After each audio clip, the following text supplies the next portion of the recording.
Good morning, guys. I'm Mommy Bear to Many. I am mom to 14 children. 12 of my children are still at home. This morning, I'm going to be cutting apples.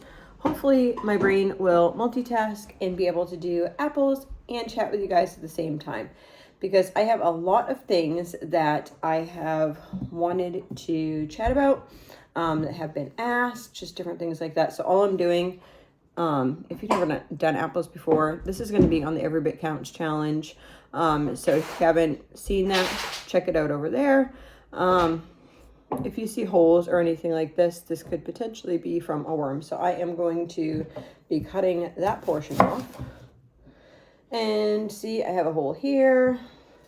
So I'm just going to, yep, there's the worm. Gross, huh? Okay. So any of the bad parts are going to get chucked, and any of the good parts will go in my pot for applesauce.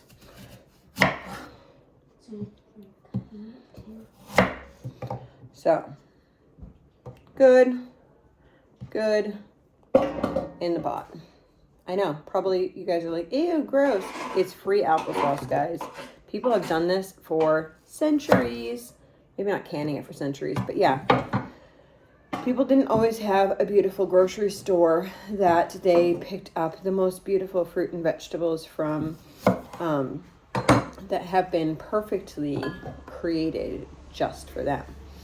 So before then, people kind of scrounged for what they had, or they grew things themselves and they picked bugs off and they cut bugs out and all that fun stuff. So that is what I'm doing today.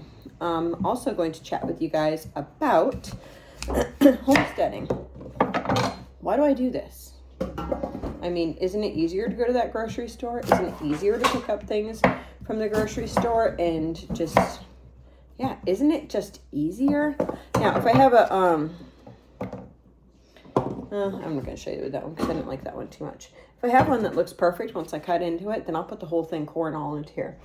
Because what I will be doing is, you will see on Every Bit Counts challenge, I have a machine that I can actually kind of flip them out on. So I want the good parts in here and the bad parts over to the side, basically. Anyhow, why do I do this? I mean, wouldn't it be easier just to go to the grocery store, right now it's raining outside, and some of my family members are up the road going to pick up wet apples off of the ground. Why do we do this? It is not, I think lots of people think that it's just for affordability. I don't necessarily think that's true, because a lot of times homesteading is more expensive than buying from the grocery store. But the quality is 10 times better. But if I was to buy like an apple at the grocery store, or an apple is a bad example because I can get those for free, but if I'm to buy a piece of fruit at the grocery store, then I might spend, yeah, see, this one is okay. There's nothing in there, so I will throw this whole thing in there, and when I spin it, it will take the core and seeds and all that type of stuff out. If I had a bunch of apples that looked perfectly fine, I might just throw the whole thing in there, the whole thing into the pot, but I don't. These ones kind of look funky. A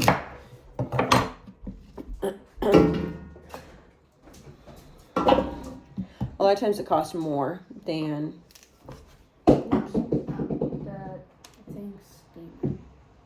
Is it boiling? No. Okay. Once it boils, let me know. Okay. Thank you. So, why do we do it? I don't know that the specific reason that we do this is one thing. I think one major reason is because we've only had grocery stores for what, like 100 years, something like that. This was part of culture. Part of culture was homesteading, buying from your neighbor, switching things up, like preserving food for until the next year. Like that was just part of culture. That was part of how everything worked.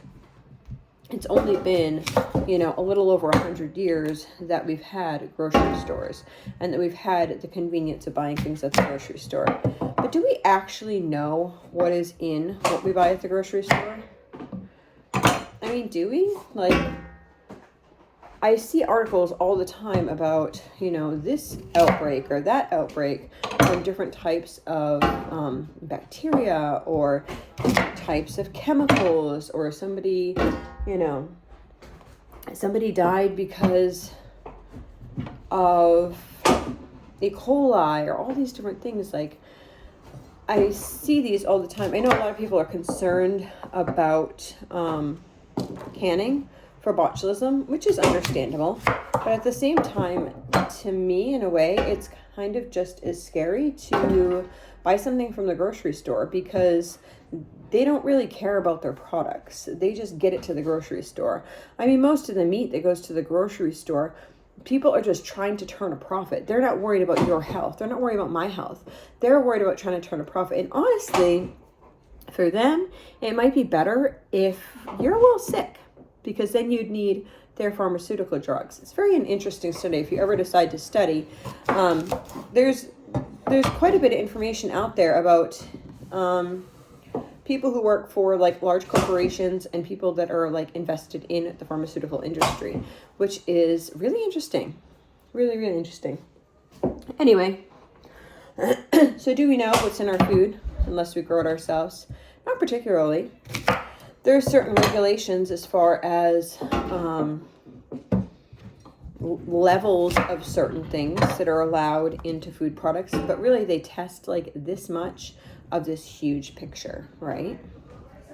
So the first reason would be that we want to know what's actually in our food. The second reason is that we there's a sense of, there's a blessing in knowing that you can grow your own food. There's so many skills learned in that. So to know that if pinch came to shove, that you would be in the bathroom. I think that our ancestors, grandparents, great-grandparents, whatever, they would actually provide food for their families. They'd put it up, they'd can, they'd go, you know, before winter, and they would get their flour and their sugar and those types of things beforehand. And they felt good with knowing what they had for the winter. And then they knew what they could prepare for and how much of each thing they could use, and they would integrate that in the types of meals that they used or did. And they would know if it would be a lean year or if it would be a plentiful year from the harvest. And I think there's a blessing in that, because there's a blessing knowing that if the grocery stores weren't available, like they've only been available for 100 years, if they weren't available, that you would still be able to provide some kind of food for your family. Sorry, it is August in a homestead and we are multitasking. My kids just came in. They got 2 more big baskets of apples, which is awesome. I have more people helping me cut apples right now. I have a daughter who is 12 and she is making fireweed jelly. So that's something new for her. So she's asking questions about how to do that. So yeah, if you were sitting in my dining room right now, I'd be stopping, answering questions, talking to kids. So I think there's a blessing in that, a blessing in knowing that you can, right? A blessing in knowing what's in your food. I think it also develops lots of skills for your children, which is also a blessing. They know there's a certain confidence that's built in knowing what you grow. In some ways, once I think you also appreciate food better. You aren't so quick to waste if you've spent the time cutting the apples or doing whatever. Especially as you get older, you're not so easy to waste the food. It also is really amazing just to see how God grows things from beginning to end. Whether it's a seed into a vegetable, whether it's a seed into a tree, or a small plant into a tree. There's so many lessons to be learned. There's so many lessons in like grafting, or how to make a plant reproduce more. There's just a lot of learning experiences in that. There's also a lot of learning experiences in being a steward of land and being a steward. You guys are leaned up against a pan, so somebody was throwing something in. That's why we went like this.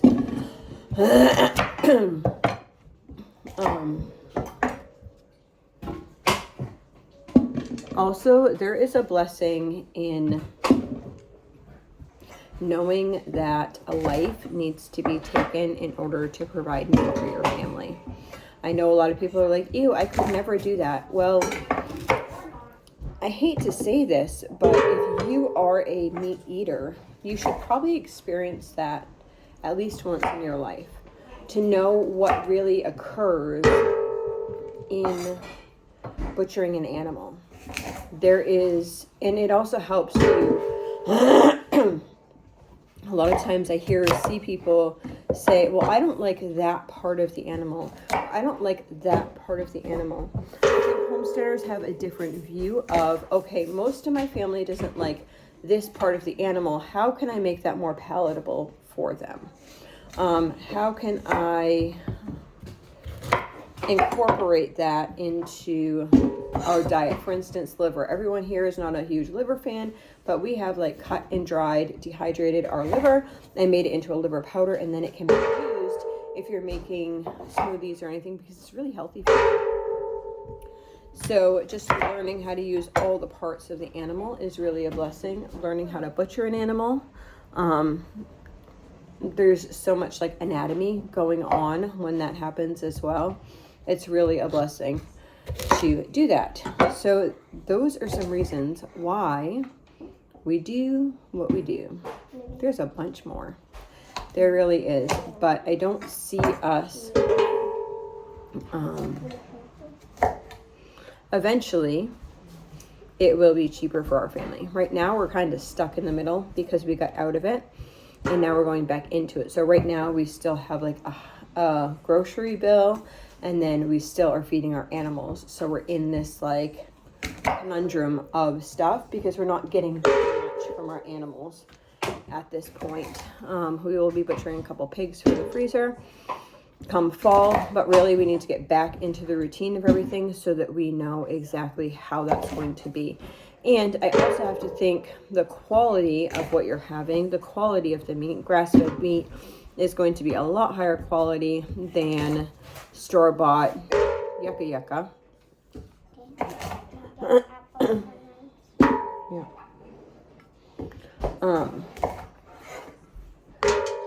Not store-bought yucca.